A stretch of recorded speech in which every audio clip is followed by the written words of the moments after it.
This ends, for all of us, in communication. These were the final words of Henry Emily, the man who tried to faithfully end it all. But little did this man realize just how unbelievably ridiculous his plan was. Seriously, if you look into this, this plan is truly awful, and I'm going to show you all why today.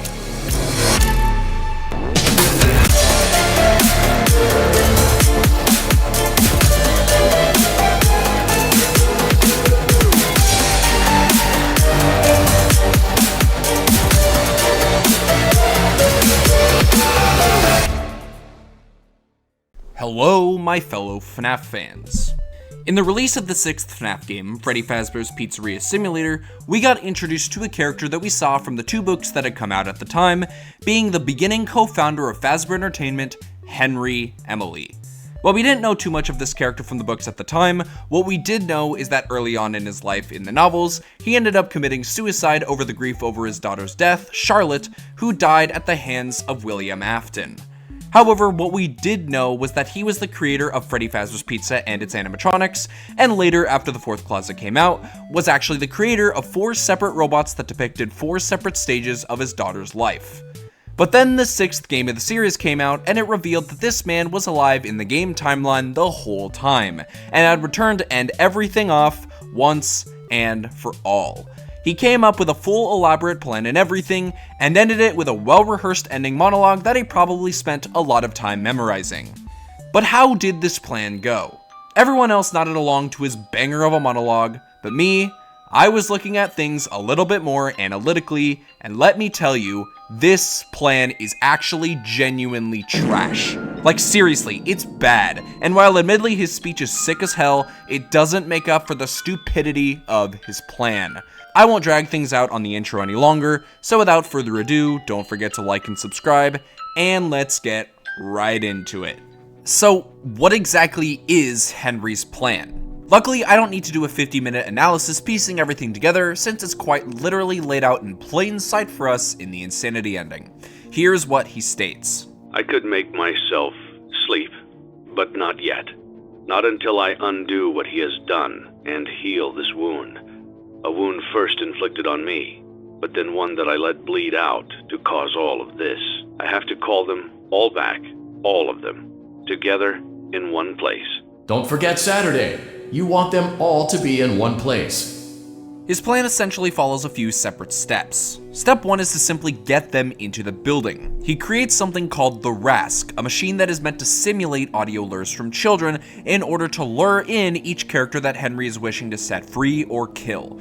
We know this is the case for Springtrap at the very least in FNAF 3, however we also know that this works for the puppet, which I'll get into a little bit later as well. And this also makes sense why he thinks that it would work for the other 2. While Molten Freddy is a pile of wires, he's still being run by the fronted Funtime Freddy AI, and considering that this audio is meant to specifically be tuned to audio that animatronics would be tied to, it makes sense why this would lure him in, since he is an animatronic that is meant to seek out children. As for Elizabeth, since Henry knows her name, I'm sorry to interrupt you, Elizabeth. If you still even remember that name, and her motive, you are not here to receive a gift, nor have you been called here by the individual you assume, although you have indeed been called. He knows that the Rask simulation will lure her in, with her thinking that this is a call from her father. Regarding the puppet, he ends up creating an animatronic bear named Lefty, tuned to lure her in with a lullaby. This bear is also said to be tuned to identify the bracelet that Charlotte was wearing upon her death. The Lefty blueprint is set to likely the same lullaby index of the puppet box from FNAF 2, and likely has an opening mechanism that encapsulates the animatronic, probably similar to Circus Baby. Then comes step 2, which is to make sure that the franchise owner is keeping everything contained within the vents. By doing this, he hopes that the reason that the spirits are attached to the animatronics, remnant, will be burned away, neutralizing them and allowing them to let on, while also destroying Elizabeth and William Afton due to how evil he knows that they are. So this is his plan. Gather them all together, all the loose ends, and kill them off so nothing remains. And is it really that well thought out? No, this plan is actually really dumb. Let me explain. First of all, I'm gonna give credit where credit is due, and that is the entirety of step 1 to the plan. Nothing really about step 1 is really wrong, since, well, it basically ended up working. And for good reason, since the idea of the RASC and audio makes a lot of sense, with confused spirits that latch onto images, objects, and audio that they're familiar with. Of course, William is an idiot for not catching on after 2 games of this, but that's on William, not Henry. However, step 2 is where things absolutely fall apart. I'll go over the one animatronic that I think makes at least somewhat sense for this plan, being Scrap Baby. This is the only animatronic that makes somewhat sense, since Scrap Baby's destruction isn't really rocket science. Scrap Baby is made out of, well, as the name suggests, scrap. Scrap is well known for being disposed of specifically by fire, and considering that the way a spirit is able to possess something is by attaching themselves to an object, if there's no object to attach themselves to, then there's nothing really to possess, so they'll die and move on. This one is pretty straightforward, but even then, there are a couple problems. The first is that even though this could work, and probably would, you don't really have any confirmation of it either. Who knows, one small piece of scrap could survive and somehow be found and turned into something else that contained Elizabeth's spirit. So while Elizabeth's death is the one that makes the most sense, it's also one of the most vague as well, with the most unknown variables to it. There's nothing even to suggest that this is Circus Baby's AI, since we know that that was taken out of her ancestral location before Elizabeth ended up fully possessing Ennard, using the voice mechanism, not the AI. So even though this is the most logical, it's also not foolproof. When we get to the other 4, however, almost everything makes absolutely no sense. Let's first, of course, talk about Molten Freddy. Let's go back to Henry's speech from the Insanity ending. He set some kind of trap. I don't know what it was, but he led them there, again. He overpowered them, again. And he robbed them of the only thing that they had, again. This, of course, is referring to Follow Me, leading them back to the safe room, robbing them of the only thing that they had, being the joy of being at Freddy's. This is presumably why he thinks that the spirits are super angry, and he is correct. So he does something that he thinks will work for some reason, by listening to a blueprint that says overheating might neutralize the effects of Remnant. Henry presumes that Remnant will burn by overheating, neutralizing its effects and therefore allowing the missing kids' spirits to move on. While I understand where Henry is coming from, his logic here is unbelievably flawed. First of all, nothing in the blueprint says anything with certainty, and yet Henry is so certain that this will 100% work. But as he just said, he pointed out that the spirits are angry and confused. So why on earth would fire make them less angry and confused?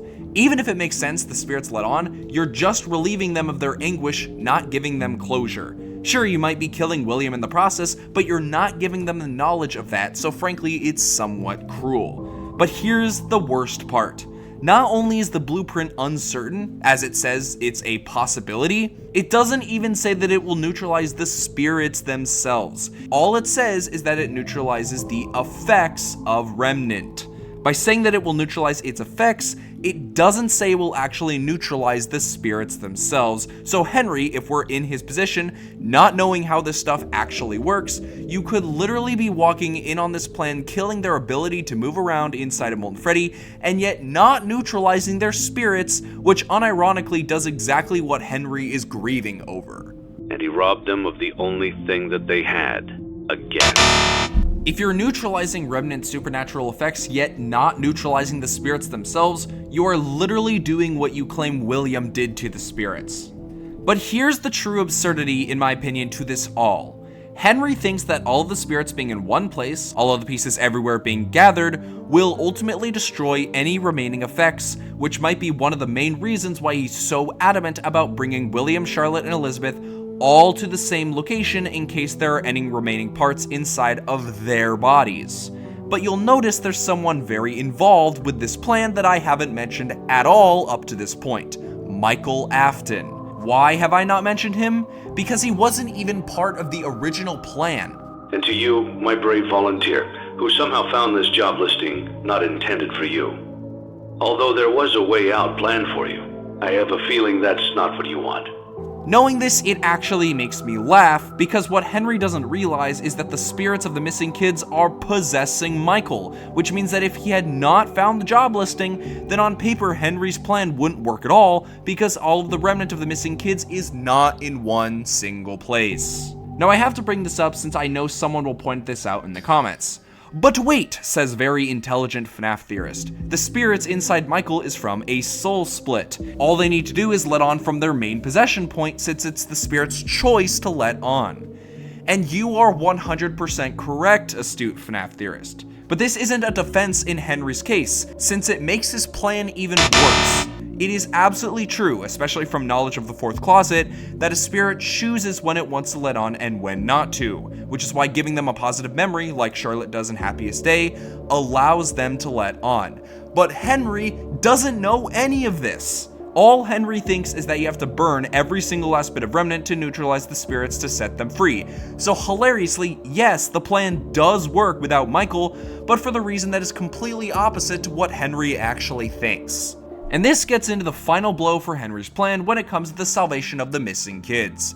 The fact that his whole presumption is completely wrong. Remnant does not burn in fire. As pointed out earlier, of course, the blueprints said this since it gave it as a possibility of its effects neutralization rather than its spirits, so Henry taking this as certainty of his plan is really dumb. But in the fourth closet, William Afton quite literally says that the spirits were afraid of being destroyed, and yet they cannot be destroyed. So Henry was quite literally incorrect. The second Five Nights at Freddy's movie also confirms this, since the spirits literally let on without any fire at all. So do I think that the missing kids are still alive? No, I don't, and I do think that the MCI children have had their happiest day in FNAF 6, but none of it was because of Henry. I think that the pieces of Happiest Day were fulfilled and set up by 6, and I think that the puppet gave the bite victim and the rest of the MCI besides Cassidy their happiest day, giving each of them the birthday that they were all supposed to have instead of being lured and killed.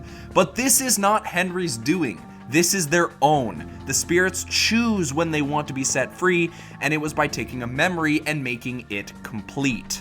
Speaking of the puppet, let's talk about her for a little bit. The reason I talked about Molten Freddy first and why Henry's plan makes no sense for them is precisely because if his plan for the MCI spirits don't work, then neither will it for the puppet. However, with the puppet, it goes a little further. Theoretically, Lefty could be burned in FNAF 6, destroying the puppet as well, but Henry specifically says this. It's time to rest, for you, and for those you have carried in your arms.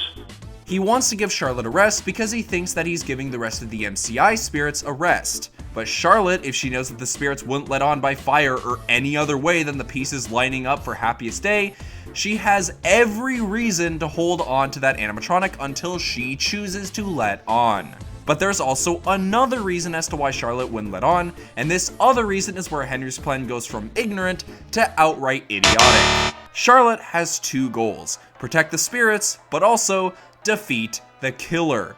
Unlike the rest of the MCI, she actually knows that William Afton is the killer. And because of this, by the time Afton has destroyed the animatronics and put the spirits into the Funtime animatronics, when Afton gets springlocked, all the spirits aren't really seeking for William anymore, but even if they wanted to, they effectively can't do anything since they're stuck in the Funtimes. Charlotte, on the other hand, is different in this regard, so when Afton is uncovered in Fazbear's fright, Charlotte is now seeking him, and find him she does. This gets to easily one of the worst logical things of the entire plan: the fact that Fazbear's frights burned down with Afton and the puppet inside it. We see on the newspaper that it burned down, and considering that FNAF 3 is in 2023, at least most likely, this means that Henry literally looked at the news and said, yes, this will 100% work. The thing that will kill these animatronics is to do exactly what was just done to them. Now, I raise this objection a lot, and I often get two different responses to it. The first being that FNAF 6 vents were completely sealed off, or the idea that William simply walked out when the place was set on fire, since the place did have exits. However, Both of these objections I don't find strong at all because of the sister location ending cutscene, where we see that Springtrap was in the FNAF 3 fire the entire time. While Charlotte could have technically left, if Springtrap was inside the Frights building when the place was set on fire, I have no doubt in my mind that the exits were at least boarded off to an extent, which means the puppet was also there as well. I say this because as the place of Fazbear's Frights is being set up, considering that the animatronic that they think they found, aka Springtrap, was wandering around the building, it's likely they'd keep it contained by keeping the exits sealed. Or, if Mike is the person who set fire to FNAF 3, I'd also find it likely he'd seal off the exits to make sure he stays inside. Either way, William, and likely the puppet, was inside the fire the whole time, yet survived. And as for the lovely cherry on top, I was not the only one to see this issue. Scott himself saw this very problem. In the Fazbear's Frights, the Man in Room 1280, and Epilogue 7, we see exactly why Henry's plan regarding William Afton didn't work. The reason he has survived 2 fires at this point isn't because of his remnant or the fact that he simply was able to dodge it, it's because of the vengeful spirit. In Fazbear's Frights, what is keeping the man alive is what doctors think is a double electromagnetic signal in the brain, something that is scientifically impossible. We also know that Eleanor is there, likely empowering Andrew to keep him alive and torture him. This is what ends up bringing to life the Afton amalgamation at the end of Epilogue 7, which is the fact that when Eleanor leaves Afton's body, he explodes and ends up possessing all of the different objects and they all come together. And on top of this all, we see that Larson at this point has taken the puppet mask, which he is literally using to destroy Afton, which he eventually does since Eleanor ends up leaving his body. So just to recap, the 2 animatronics that survived the fire in Five Nights at Freddy's 3 were the 2 animatronics that survived canonically in a separate piece of official FNAF media. I am not the only one to point out the absurdity of these 2 characters fully dying completely in the fire, because Scott himself knew it as well. So let's sum up Henry's plan. We have a character that will most likely die in a fire, 2 that Henry poorly researched and frankly has very flawed logic on to kill in the fire, and finally 2 characters that are completely nonsensical to kill in the fire. The plan itself is extremely dicey, as I've clearly pointed out, but there's something far worse than just the plan. Something that is absolutely ridiculous and makes completely no sense. The fact that he ends up killing himself before he can even check if the plan was successful. He is so confident in his flawed plan that he thinks there's literally zero ability for it to fail, and so he ends up committing suicide. This is easily the dumbest thing of his entire plan. Now you might be thinking, how do we know he didn't check after? And the implication is because of the last few words he says. This ends, for all of us, in communication. The implication being that he would kill himself immediately as he was finished with his speech. And truly, I find this absolutely incredibly dumb. Suicide is never a good thing. Anytime someone commits it, it is truly a tragedy. But in the context of this fictional video game, if you wanted to do this, as he says he does, you don't do it when you have zero confirmation that your grandiose plan is going to work, especially with stakes this high.